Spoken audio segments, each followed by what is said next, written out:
Right, ebuson mo bibia kwa ba famra 2k nizem loso e wo YouTube so ase ebuson aba ensem ahodo a ekoso mema se na de beso ahefo enyina na de tie nyina se no Sammy Gyamfi na issue ni si na chese ye kan ensem ne twensem ne sra ni abasa no ana se Sammy aba bonten aba be kasa wo se no opagana fo nyina achew wo so de achew pe mu den pa kese pa e de magana fo nyina wo de okoye na ebuson na ansa na ba be bonsem ne to fa de achew so nya subscribe from my YouTube channel ya na wa subscribe ede amame na say ye hwensem no ni etizi de siti ni na abusuan de tinya anse Sammy Gyamfi akwacha Agradaa ska na ska na nkasa na to the amount of money or the share nsem ne de enyamba abonten beginning na nkofo e ka say e $2,000 but for now is ska nyamba abonten a ensem a e ba abonten ya so kire say sika Sammy Gyamfi e de share Agradaa nsem na e doso na ska na doso because and can mean you said like a no so an come abonten be patcho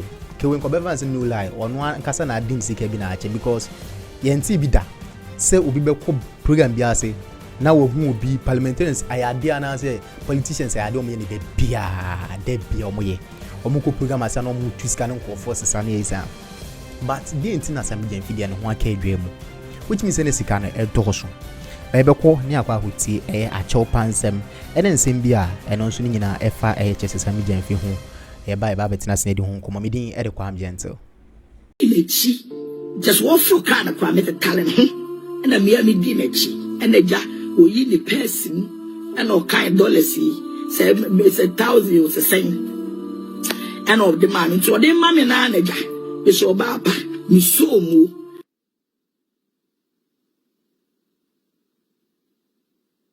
Yeah, so that is Nana Agradaa saying that she only asked for money for fuel, and when Sammy Gyamfi entered this vehicle and gave out the money, she took the money as money to support her in buying fuel for her vehicle. But we are joined now by Jonathan Asante-Otre, who is a political analyst. He's here to help us unpack this issue. Good morning and welcome to the bulletin. Now, looking at this matter in its entirety, here is someone who was saying that, well, I love to give. And here is someone who is as well a public officer. And here is someone who has to deal with the political divide. In your initial assessment of the entire situation, the very big question here is there wrong in this act?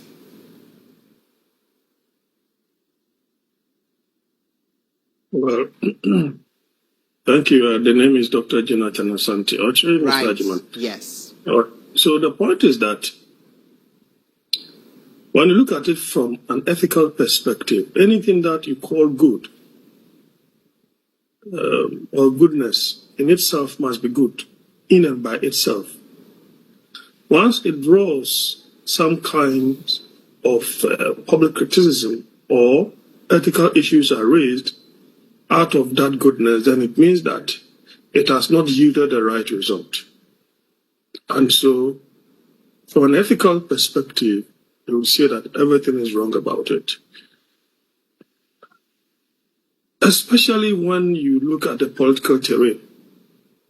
And we are talking about someone who is by far more intelligent than the woman, who is by far more smarter than the woman. In this case, he himself has admitted that he acted indiscretionary. And so, obviously, that his goodness turned something else. An act of kindness that has yielded the undesired result. And that is how I put it. Now, beyond what we saw over the weekend, there is, above the political commentary, we are seeing some action from government, the government within which he works with and even speaks for. We are seeing the chief of staff summon Sammy Gyamfi to the Jubilee House to have a conversation on this matter. Now, you've married the part where it talks about ethical, it talks about the man's own apology. In the summons, based on your analysis, what do you think would be the key issues that would be evaluated? Well, in the first place, he ought to have been a little more smarter than what he did. He's really set a very high standard for himself in the public domain, putting the MPP to the wedge and to the sword. Therefore, they will come hard at him for not setting the right ethical standards.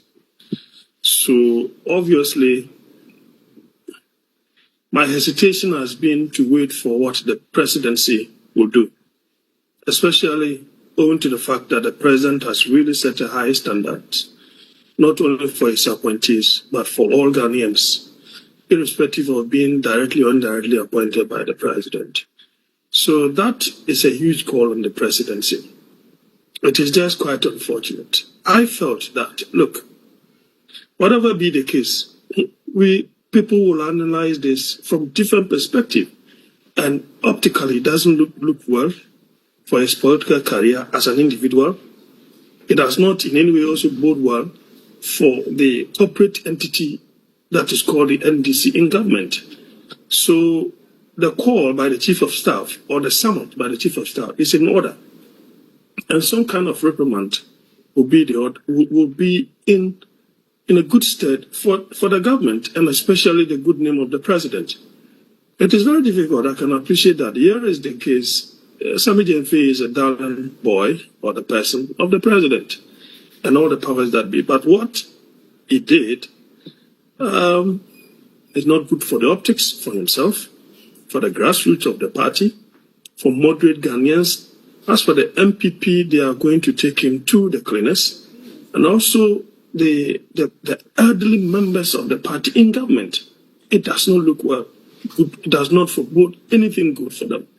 Therefore, I'm very happy that for the first time, in the first place, he apologized. And so I'm expecting him to purge himself before Ghanaians, to purge himself before the grassroots, and purge himself profusely before the presidency. And whatever sanctions, either limitedly or whatever the president wants to decide, I think that will be the best way to go. It's not as if he's committed any crime, but it is just not good for the political terrain, especially when you did not do that when you were in opposition. Now you find yourself in government, you are doing something of that sort. And especially finding yourself in the public terrain now, and the position that you are occupying, that's a very sensitive position. And that in itself is also not equally good for the optics. Speaking of reprimanding him to send a message to help make the optics better, many have had some suggest. Some are calling for his immediate dismissal. Some even at a point have suggested that there should be suspension and even for him to even donate his salary to the Muhammad Cares Fund. But in your own session, what would be too extreme and what would be just okay?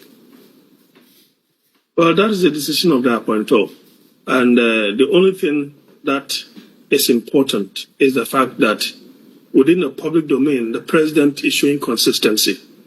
Because if some groups of your appointees who had not submitted their, asset declaration forfeited 3 months of their salary, I mean, this one, you also spoke about discretion, integrity in, the code of conduct,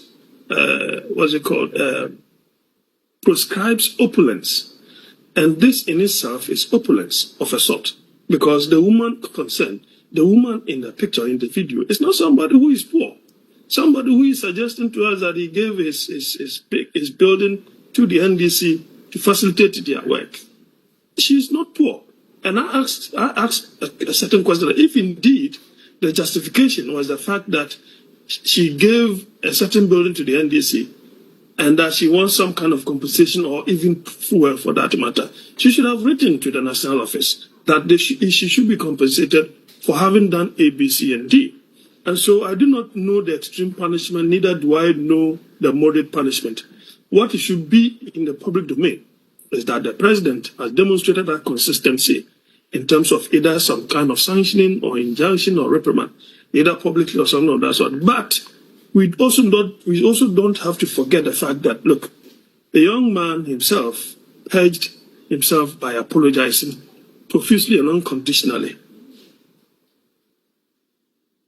He never knew that something of that sort was going to be recorded. And it saddens my heart that a smart person like Mr. Sammy Gyamfi will fall victim to this. It's just unfortunate. Dr. Jonathan Asante, thank you so much for speaking with us on this particular matter. Well, let's shift focus as well to speak to an anti-graft campaigner and member of the African Union Advisory Board Against Corruption, Adam Senanu. Adam Senanu, good morning once again and welcome to this broadcast. On the same matter concerning Sammy Gyamfi, I spoke to Dr. Jonathan Asante just a while back and he says, well, ethically this is wrong. He is saddened by the fact that Sammy Gyamfi ought to have been smarter. But in the very concluding statement, he says that, well, the president just needs to demonstrate some leadership to ensure that people would see his government as one that doesn't tolerate opulence, because this in itself is opulence. The summons by the chief of staff, in your own assessment, is it in the right direction? Well, yes, I would say it's in the right direction. I think it's important to note that he has not breached the Constitution, he has not breached any law, nor has he breached any policy. If you look at the Code of Conduct, it's an executive policy which does not even capture this kind of indiscretion. So perhaps at this point they may want to upgrade it and capture things that have to do with bringing the government into disrepute or ostentatious living. But to the extent that it's not reflected at the moment, Mr. Sammy Gyamfi hasn't breached anything. Right. Is there an issue? Yes, there is. What is the issue? When you transition from a private person to a public officer, as Article 1.1 of the Constitution says, whatever you do in the name of the citizens and for the welfare of the people. And it's to that extent that he needed to be circumspect as to how others might view this ordinary citizens. He needed to be moderate, because you need to keep in mind the kind of challenges people are going through, and he needs to be measured in with whom he's engaging and what he's doing. So I don't think that there is a basis in law or by policy at the moment. I think that a caution, and that caution should not just go to him, to all of the appointees, that you've transitioned. In your private life, you could do humanitarian stuff, and if it's your own money, after all, he's a lawyer, he could have earned some dollars. But once you're serving the public,